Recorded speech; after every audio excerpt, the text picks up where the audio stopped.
Praise the lord. ప్రభు అయిన యేసుక్రీస్తు నామములో మీకు శుభములు.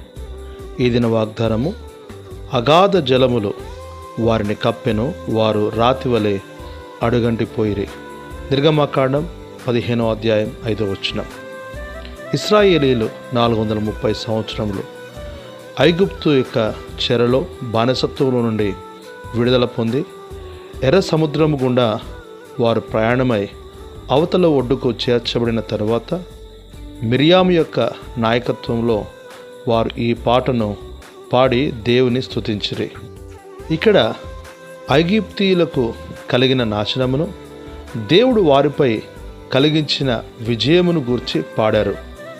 మన జీవితంలో కూడా శత్రువు చేత బాధించబడుచున్న వారు ఎందరో, కుటుంబంలో, పనిచేయు స్థలములలో, సమాజంలోనూ మనలను అణిచివేయాలనే ప్రయత్నం చేయవారు ఎందరో, ప్రాముఖ్యముగా ప్రభువును ఎరిగి ఆయన కొరకు నమ్మకముగా జీవించే వారి విషయంలో ఇది ఎంతో వాస్తవం. అయితే గుర్తించవలసిన విషయం ఏమిటంటే, ఏ శత్రువు నిన్ను అణిచివేయాలని, నిన్ను లేకుండా చేయాలని ఆలోచిస్తాడో వారిని అణిచివేయ శక్తిగలవాడు నీ ప్రభు. నీవు ఏమీ చేయనవసరం లేదు.